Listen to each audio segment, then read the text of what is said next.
It's time for Wise Money with Korhorn Financial Group with certified financial planners Kevin Korhorn, Mike Bernard, and Josh Gregory. Welcome to another episode of the Wise Money Show with Korhorn Financial Group, where every week we're helping you take your next wise step in your financial life. Thanks for being here, friends. My name is Mike Bernard. I'm your host. I'm also one of the certified financial planners on the program. And with me in the KFG studios, my business partners and fellow CFPs, Kevin Korhorn and Josh Gregory. Do you have a goal to leave an inheritance or a financial legacy to your kids or grandkids?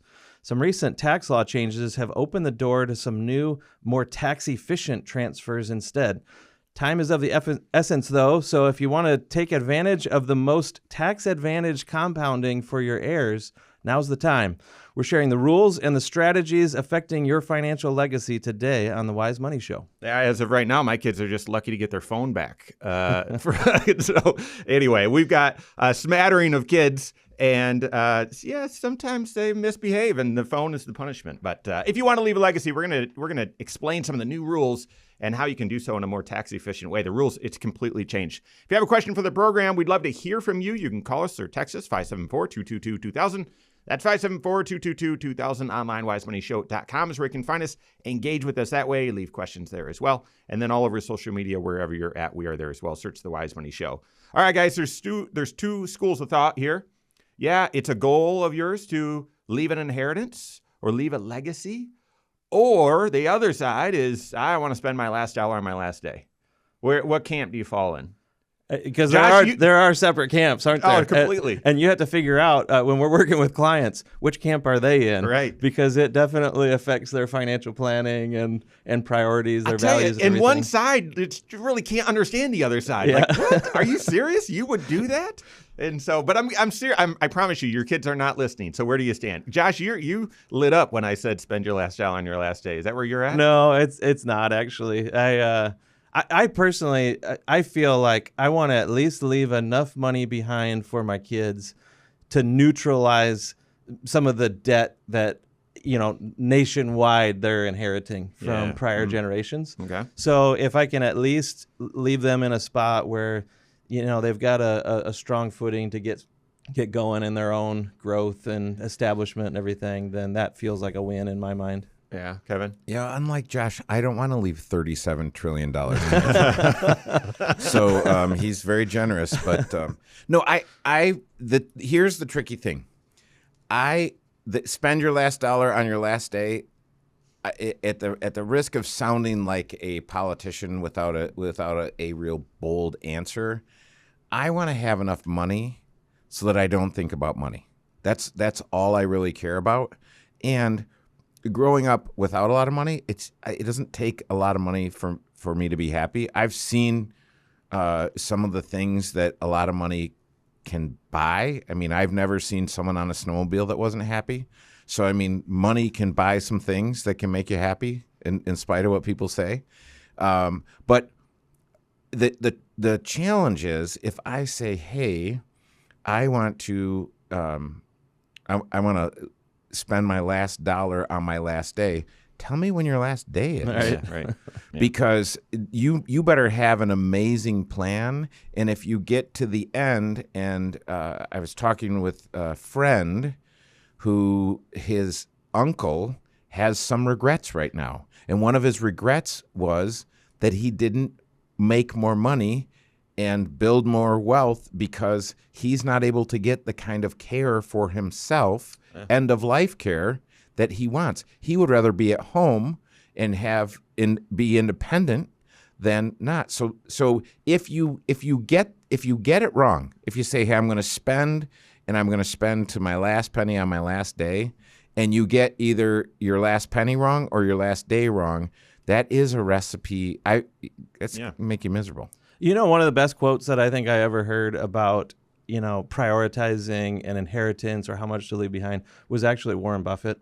You guys remember hearing him say once when asked, like, why aren't you leaving your gazillions of dollars to your kids? Why are you leaving it to charity and everything? He said, I want to leave enough money to my kids that they can do anything in life, but not so much money that they can do nothing in life. That is. And to me, it's the difference between, are you leaving behind a blessing or a curse? Yeah. And that is what most of our clients think about. How do I make sure that what I'm leaving behind is a blessing and it doesn't mess them up in some way? Right. Warren Buffett gave each of his kids $10 million, I think. And someone can fact check me on that. But he gave them a fixed amount, and that was a long time ago. So that's a lot of money. That was a lot more money back then. But I remember thinking, well, the guy's a multi-billionaire. 10 million that's not even a rounding error.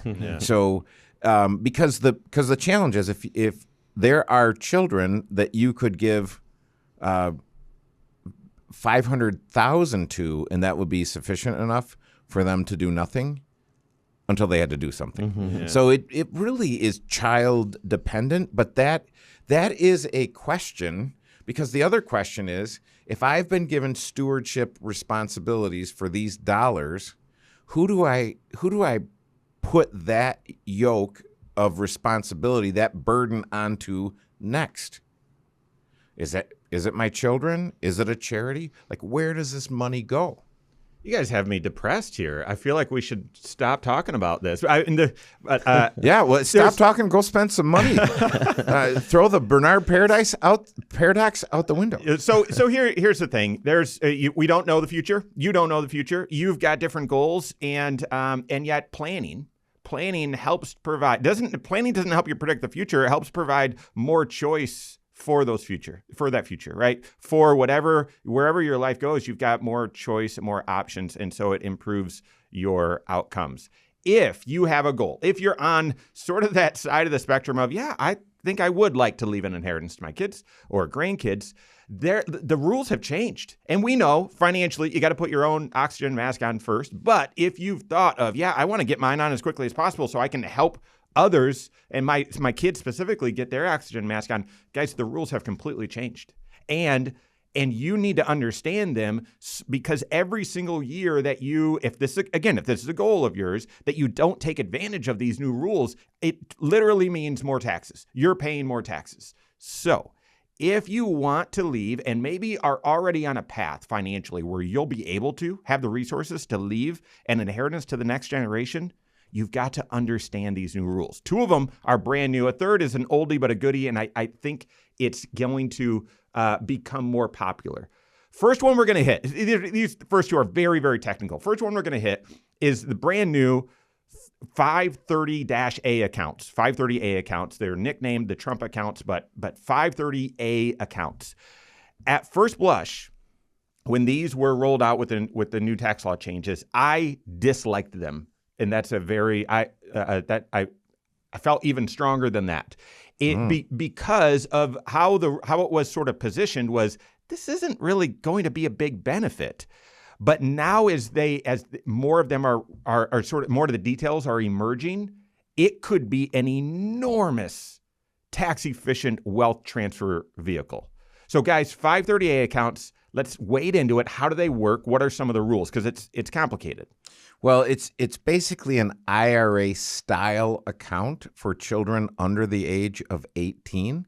You can put up to $5,000 per year into these accounts. They grow tax deferred, and go ahead. And then when they turn 18, then it technically sort of is supposed to become an IRA. We don't know exactly how that's going to work, if you need to roll it over, if it automatically becomes an IRA. We don't know yet. These actually don't even open until July 5th of this year, 2026. But it's going to become an IRA. That's sort of the rumor, or that's the report. So here's the deal. This is why it seemed like a ploy at first, why I didn't like it, is you don't get a tax deduction on that $5,000. When you contribute, and it doesn't need to be you've got to contribute $5,000. You can contribute up to $5,000 per child under the age of 18. You don't get a tax deduction. And then it grows tax sheltered. And then when the child turns 18, they can start taking it out, and they can take it out for different purposes. And the growth will be taxed at ordinary income tax rates. Well, wait a second. If you're not getting the deduction and it comes out, the growth comes out at ordinary income tax rates, why not just put it in a normal account? And then the growth would be taxed at capital gains rates. which are better. And so the other thing, and this is just what was going through my head when this type of account was first established, first communicated. But the other benefit was, well, if you've got a new child born between 2025 and 2028 and open these accounts, they'll get a free $1,000 deposited in there. And then other individuals, thanks to some donations from other families, certain eligible individuals could qualify for a $250 benefit or something like that. And so it was like, okay, well, there's not a lot of tax benefits here. This is really just a way to put some seed money in young children's accounts. Guys, it's actually much, much bigger than that. We'll explain the rules and the potential, that and more, coming up here on the Wise Money Show with Korhorn Financial Group.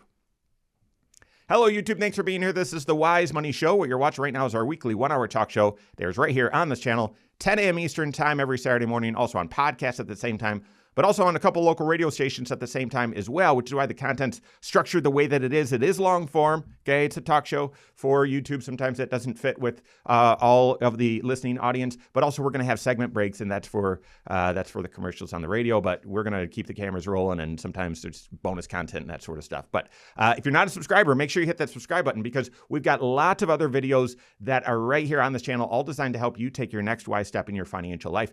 8, 10, 12-minute next wise step videos that air all throughout the work week, as well as shorts and other content designed to help you take your next wise step. So hit that subscribe button, turn on notifications so you're made aware if every time we drop new content. And if you like the content, leave questions, comments below. We appreciate it. All right, guys. That hot take question took a little longer than I expected. It was an entire episode. It was. So we're gonna. What would that be? A warm take? Let's pick it right back up. No bonus content. You don't like it when we change the agenda on you at the last second, but when we do it live on the air, what can you do? Yeah, your hands are tied. Seriously. Yeah, right? Okay. So do you know the 5,000 is indexed for inflation? No, I didn't know that. I didn't know that. You guys stick with me, okay? I think you just made that up. I got some stuff for you. Well, You're hallucinating. I recommended that to my congressman. All Go ahead. We gotta Go ahead. We Yeah, gotta sure. go. At some point, we need to hear your hot take, though, too. Maybe next break. Maybe. I'm curious. Here we go. If you have a goal of leaving an inheritance to maybe your kids, maybe your grandkids, even financially, are you on pace to leave an inheritance? Don't. You need to take advantage of these more tax-efficient transfers along the way. Literally, it's going to change the numbers. I mean, well, we'll do some of the math for you. So that's what we're talking about right now. This is the Wise Money Show with Korhorn Financial Group. Thanks for being here. My name is Mike Bernard. With me in the KFG studios, Kevin Korhorn and Josh Gregory. Stay up to date on all Wise Money content. Find us online, wisemoneyshow.com. And then all over social media, wherever you're at, we are there as well. Search the Wise Money Show. We're talking about 3 different strategies for you to, in a way more tax-efficient way, transfer wealth to the next generation. Now, this isn't a goal for everyone, and it might not be a reality for everyone. Even if it is a goal, you might not have the financial resources right now. Life may change, throw you some curveballs. It inevitably will. And therefore, put your own oxygen mask on first before you help others with it. However, if you're on track and have a goal of helping others, you got to understand these new rules. 530A accounts, they start in July 5th of this year. You can elect on your tax return, if you've got a new child, to say, yes, I do want to open one of these. You can put up to $5,000 a year into them. You do not get a tax benefit. The growth is tax sheltered. We left off with me saying, listen, this seemed like it really wasn't that tax efficient because you don't get a tax deduction on your contribution. Yeah, the growth is tax sheltered, so that's good, but then the growth comes out as ordinary income. Here is the game changer.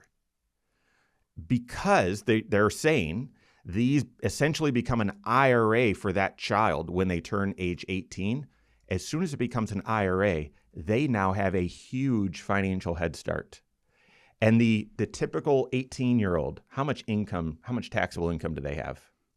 Not a Zero. lot. What about 19 years old?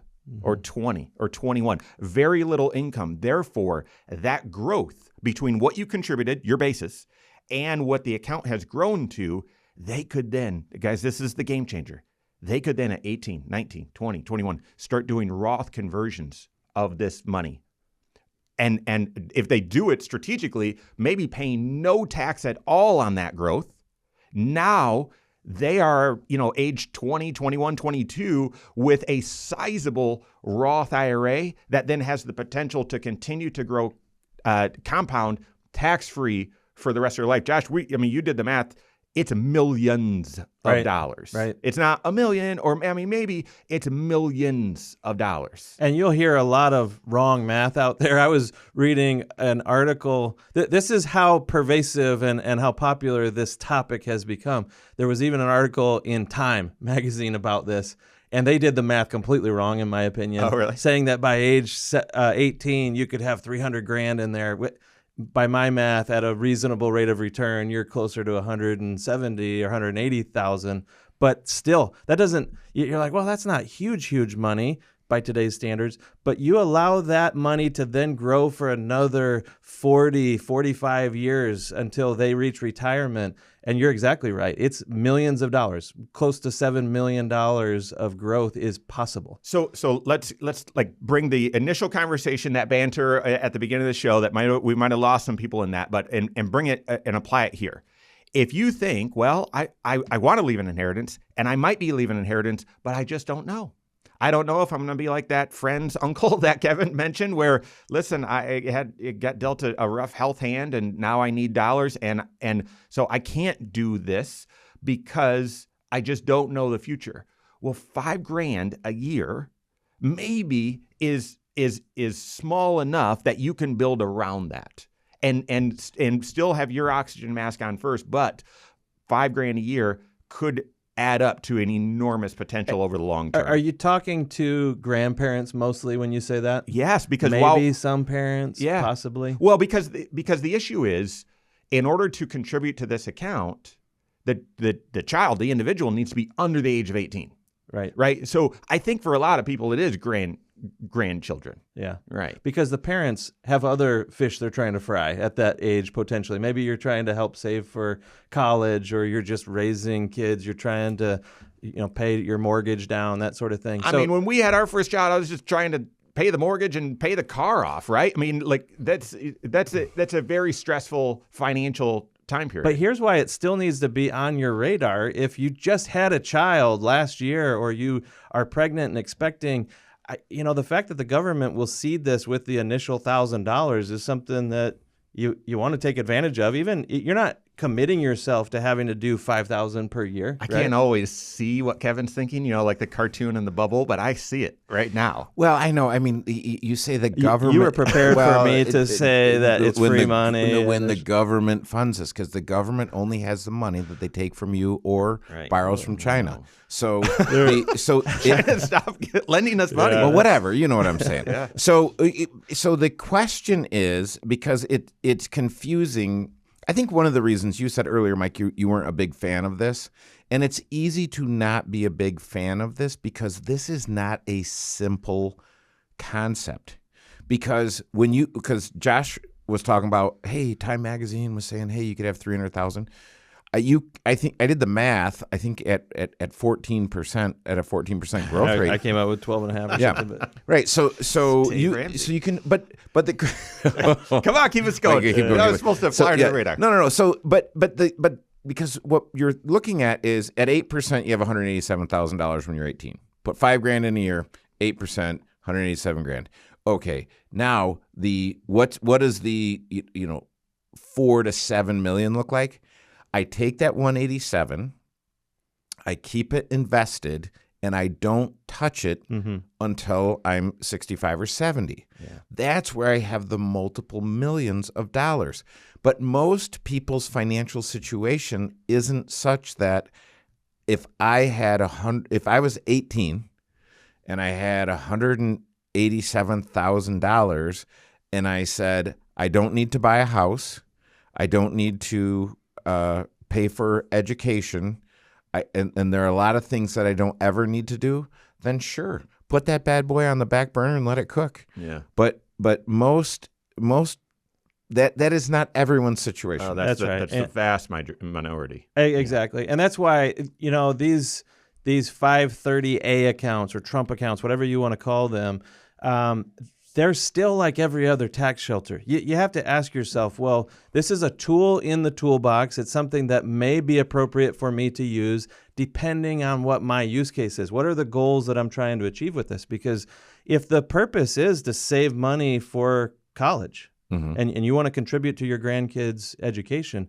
a 529 plan may still be the best option. We're going to hit that one next, yeah. If you want to save money and help them get started on their retirement, like long-term savings, when your kids or grandkids reach the age that they're working and they have a paycheck, maybe a Roth contribution directly on their behalf would be even more powerful. Who knows? But the point is that like there are often multiple tools to achieve the goals that are important to you. This is a new one that you need to learn and understand, but don't just use the tool just to use the tool. Have a purpose. Yeah, if I were going to restate what Josh just said, you might be one number off, right? Instead of funding a 530 account, you should fund a 529 account. Yeah. And so, but what if the best account for you to fund for your children, because you want to create generational wealth, is your own Roth IRA? That's right. Yeah. That it could be that. So to me, the biggest and best use case when you see this clickbait and say, hey, your infant could have $7 million when they're 6. So that the best use case is grandma and grandpa putting $5,000 a year into that plan on for the benefit of their grandchild, and their grandchild when they're 18 saying, I'm going to let this money grow because grandma and grandpa funded my education too. Yeah. And again, that's not everyone's situation. But if you are in that situation and you are saying, and you're taking Mike's advice, hey, don't leave an inheritance. If I'm not going to leave an inheritance, what would I do with the money now? And the 530A account has to be considered. Oh, absolutely. That's right. Okay, a couple other things here. That the account, you can't just go and open the account online or Robinhood or whatever. Apparently, instructions are coming. We don't know yet. A lot of this we don't know. But it seems like it's going to be an account that's either opened through the Treasury or sponsored by the Treasury. And then again, when they turn 18, the mechanism for how you get that account over to an IRA is still unclear. A lot of rules and explanations will come. I'm hoping the second half of this year after these things are open. But if you've got a child and a new child, then you can fill out your tax return and indicate you want to open the account on that, and more instructions will follow. All right, more tax-efficient wealth transfers to the next generation. We got that and more coming up here on the Wise Money Show with Corhorn Financial Group. Okay, I want to hear from you. Do you plan on opening one of these? I mean, we talked about it, and we're going to pick it back up in the next segment. But all of this, I mean, comprehensive financial planning, but one plan. All 6 areas of your financial life have to be in sync in order for you to say, this is a good idea for me, or this is a good idea for me, but not right now, or this is a bad idea for me. You've got to look at your present financial position, your tax picture, your investment strategy, your retirement plan, your estate plan, those goals. You've got to look at all 6 areas of your financial life. But I'm curious, these are new, right? We don't even have all the details. Are you going to jump on it? Are you planning on it? Or is it maybe better for you to fund your Roth IRA directly? Maybe is it better for you to just get that emergency fund full, pay off the credit card, get the full company match? What is it? But do you plan to open a 530A account? Love to hear from you. All right, here we go. Right. And because the question is, am I living my financial life sequentially where I do one thing at a time? Because a lot of things you just mentioned is do that first, then this, then this, then this. But you could burn off several years and not funding it. Or do I do it simultaneously? Yeah. Where I take my money stack and I fund a little bit of everything as I go. Yep. All right, third segment, we're going to get into 529 Roth. This will probably take the whole segment talking about who, So here we go, third segment.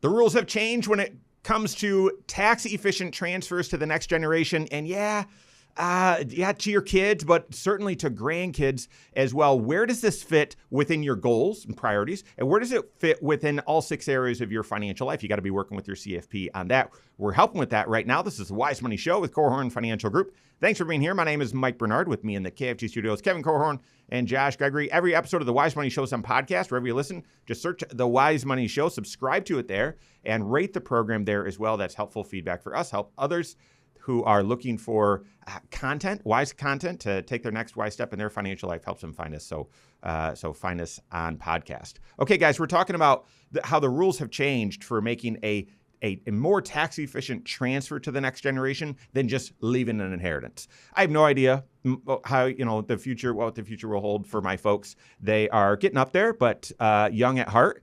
And financially, they've always said, well, we would love to leave an inheritance. We don't know if that'll be possible. But they've also said they want to be able to see if there is an inheritance, they want to be able to see it benefit our lives during their lives, right? And get some enjoyment out of it. And so enter in sort of the second new rule that you need to consider if you have a goal of helping the next generation.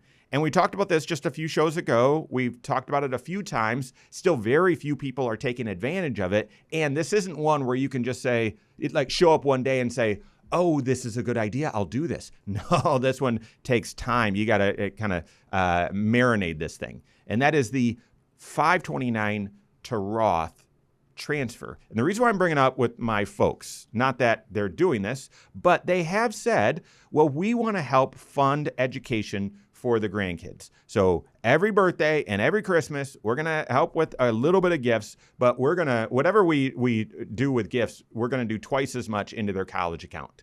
And what they don't know, and what they didn't know back then, is whether you could use this 529 plan just for college or if it was going to be expanded use. Well, they've expanded the use.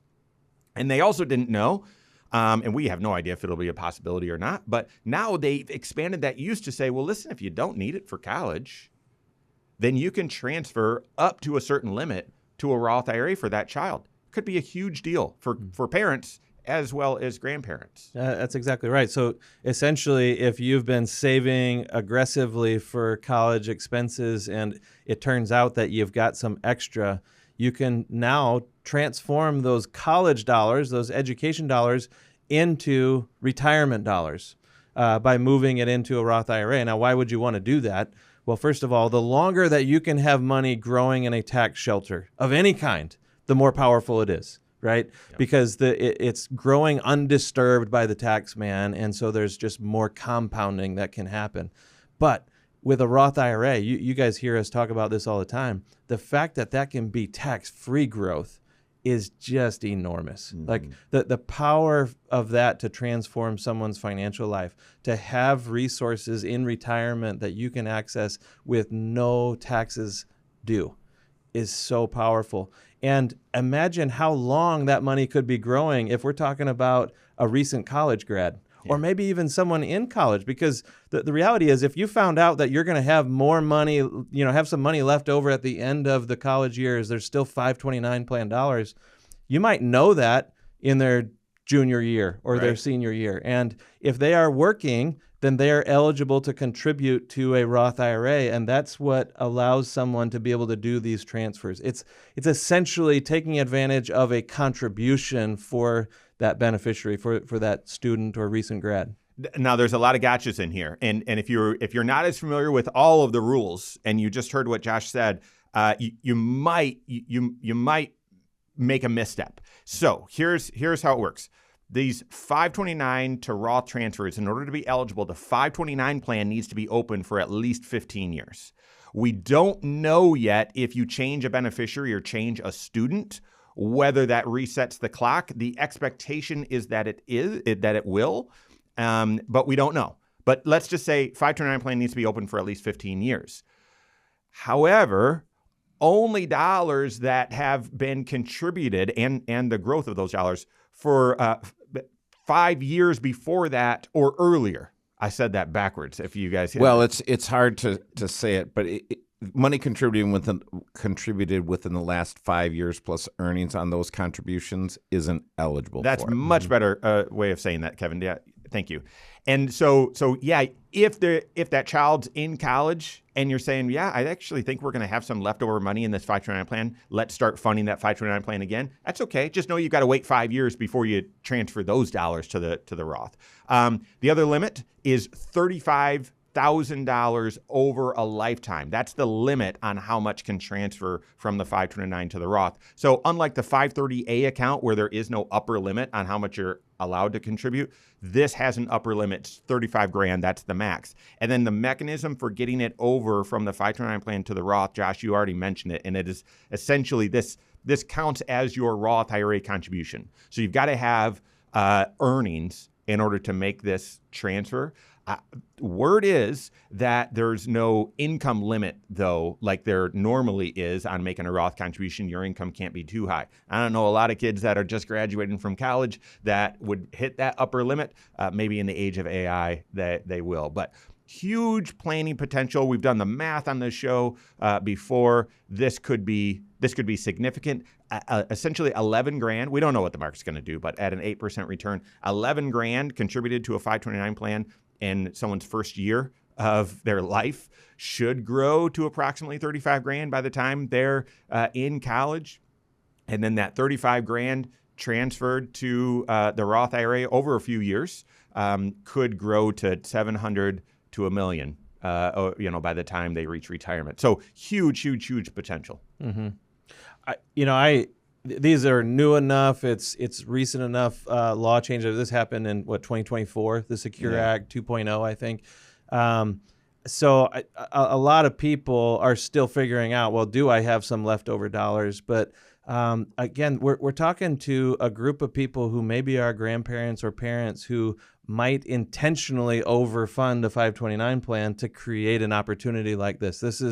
We started this show by talking about how you may be building your retirement forecast, or you might be in retirement and it becomes evident to you, hey, we're going to have extra dollars in our retirement. Like there's money that's going to be left over at the end of our lives. This is going to go to someone, somewhere, somehow. These are strategies that allow you to get real intentional and start maybe transferring that money during your lifetime instead of just leaving it behind when you're gone.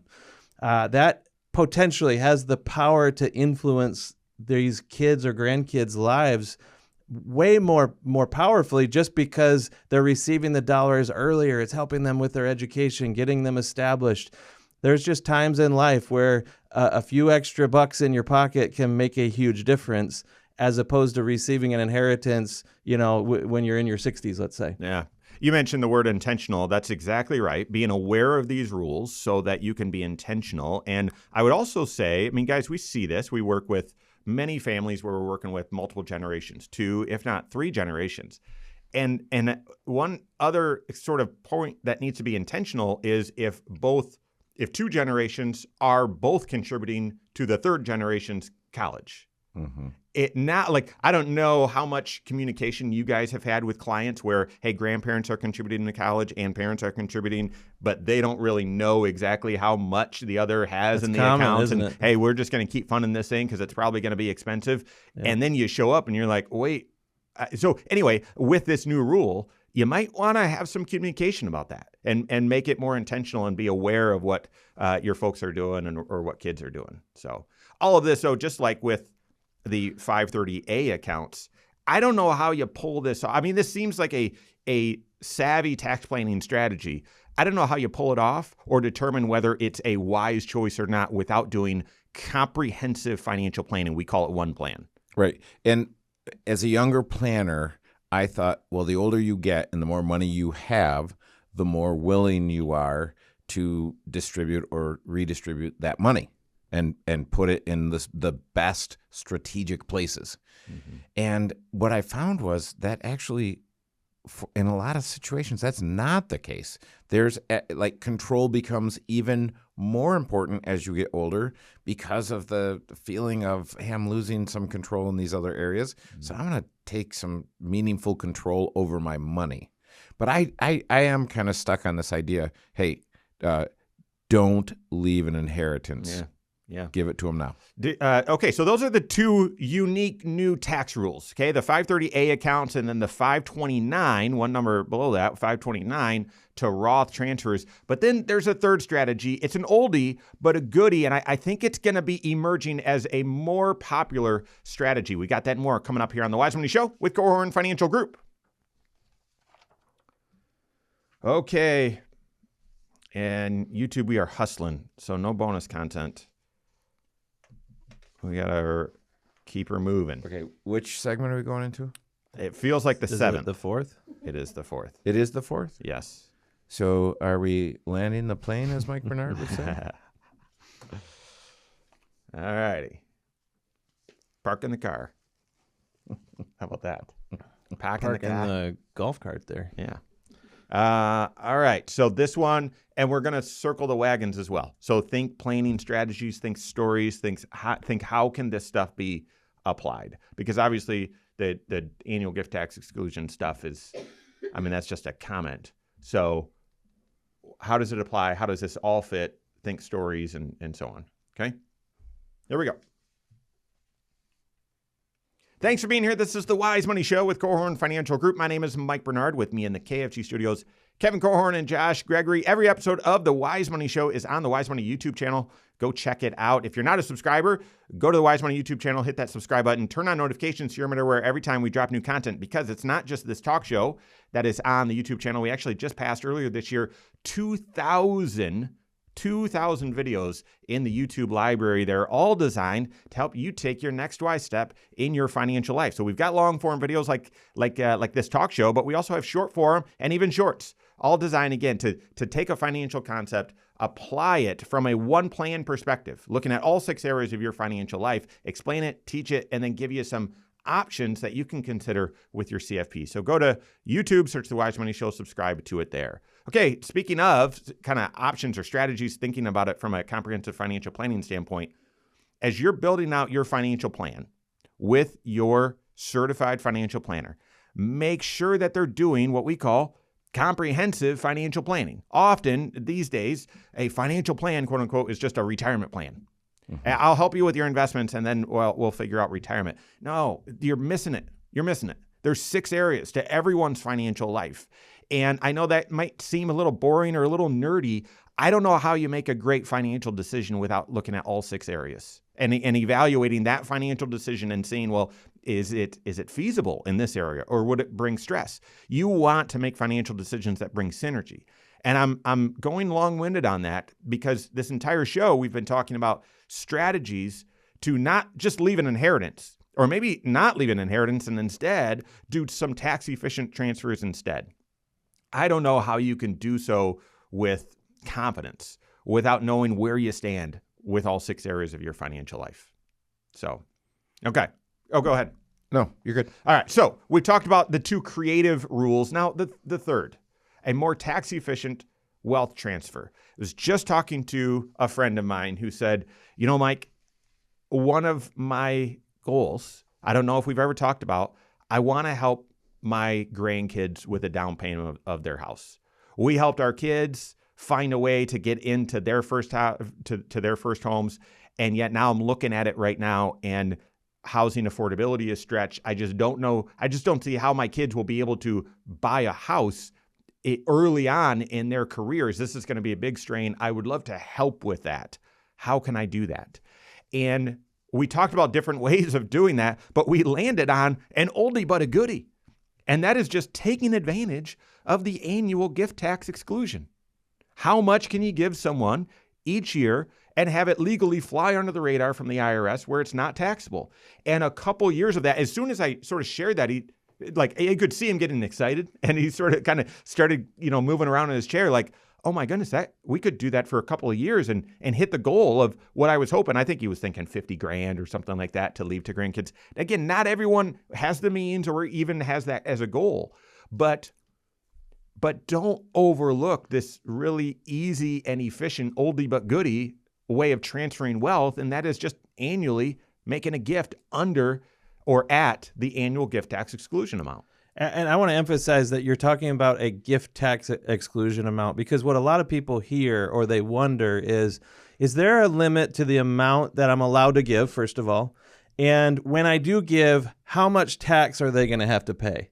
As if the gift itself is going to be income and it'll have to be counted on the tax return of that son or daughter or that grandchild or whatever. So a lot of people just think, well, I have to limit myself to giving $18,000 or $19,000 this year, 2026. It's up to 19 now. You can gift $19,000 per person, per recipient, and not have it count towards your lifetime gifting amount or estate tax. And you might be like, well, I don't even know what that is. Exactly. Most people don't. Yeah. Most people it doesn't affect. But most people are hearing this dollar amount and they're thinking about income taxes and thinking that, okay, if I gift them $18,000 or $19,000 this year now, am I getting some sort of a deduction? Like, is that saving me some taxes? My kids, do they count like a charity counts? Like, these are all questions that people ask. Like, is there a strategy here? Yeah. How do I work the system? And the reality is that you are gifting an amount that allows you to get money out of your hands into theirs without incurring any income tax. There's no income tax on this, especially if you're giving cash specifically. But it also is not eroding the amount of inheritance that you could leave behind without paying estate tax down the road. And that's just not on most people's radar. It's not a priority to them. And so the annual exclusion amount can be a little bit of a misnomer for them. Yeah, and I would say don't worry about your federal lifetime gift exemption if you're married, unless your net worth is $30 million or more. That's huge. Because you're not going to pay federal estate taxes. I think to me, the question is for most folks is what am I giving? What am I giving cash? Mm-hmm. Because if I give cash, I'm not selling anything. My kid's not selling anything. I give them $19,000. I don't have to do anything related to filing a gift tax return. If I'm married, I give them $38,000. If they're married, I give them $76,000. Because you give them each, you give $19,000 to each of your son and daughter-in-law, let's say. Mm-hmm. And then your wife also gives the same amount to each of them, and that's how you get up to those larger. So we're stacking the 19s. Yep. And so you can give a lot of money fairly quickly if you have a lot of money to give. Mm-hmm. And if you do have a net worth north of $30 million, you need to make sure you're doing those things. Yeah. Now, most folks who have a net worth north of $30 million are using those gifts to do some sort of life insurance policy to leverage dollars when they're gone and have that money outside their estate to pay gift taxes. Mm-hmm. So you have to make sure you're not overdoing it. A place that we sometimes see these annual gifts being used are not so much with the transfer of cash always. That there may be a transaction happening within your family on a family business or something where you're selling it to the next generation. Maybe you're carrying the debt, so you're acting as the bank and the seller. Mm-hmm. And it's possible that depending on how you write all the contracts and everything, you may be able to forgive some of that debt each year and essentially use up this $19,000 coupon that we're talking about. Mm-hmm. And that's important to a lot of business owners. Like, they want to make sure that they're getting the business into that next generation's hands so that they can run it. And they don't want to erode their own estate tax planning opportunities down the road. Mm-hmm. They want to make sure that the next generation is not overly burdened by the debt potentially. It just provides a lot of flexibility. So this is just, again, another tool in the toolbox that you and your certified financial planner may need to be talking about. Yeah, and if you are a business owner and you're doing some of what Josh is talking about, there are some sweet minority ownership discounts so you can squish down this money. There's liquidity discounts. So there's different ways that you can take more money, get the number squeezed down, and gift that smaller number. Yeah. Okay, so guys, we've been talking about 3 different ways to transition wealth from one generation to the next. How would you, from a financial planning perspective, someone that is curious to see whether this fits in their financial life or what step they should make, I guess, how would you summarize this, or what would you encourage their next step to be? Well, my next step would be to run Don't Walk to your certified financial planner and make sure that they actually do financial planning. A lot of people have the marks and have the letters after their name, but they don't actually do financial planning. So if you can get folks if your financial planner is a certified financial planner, they do financial planning, have them tell you, hey, this is how much you're going to need. Yeah. And these are the contingencies that we're going to build in just in case, because we don't want to impoverish the couple. We don't want to impoverish one of the spouses. And if it's a jump ball, where do you want it to be tipped? And you can set it up so that the ball doesn't get tipped to the IRS. Yeah, that's right. And it can get tipped to your children or grandchildren. I heard you just say, figure out if there are extra dollars in your stewardship, in your pocket right now that you need to be planning for. Yep. And let's talk about the strategies for how to get that to the next steward, the next generation. Leave it now or later. Yeah. So clarity and confidence. Where do you stand with your financial situation and your goals? And then the creativity to determine, well, which of these strategies may make sense and how do you implement them? All right, that's all the time we have for today. On behalf of Josh Gregory, Kevin Corhorn, all of us at Corhorn Financial Group, have a great weekend. We'll see you next Saturday for the Wise Money Show with Corhorn Financial Group. Securities offered through Silver Oak Securities, member FINRA/SIPC. Advisory services offered through KFG Wealth Management, LLC. Doing business as Corhorn Financial Group. KFG Wealth Management, LLC and Silver Oak Securities Incorporated companies are unaffiliated.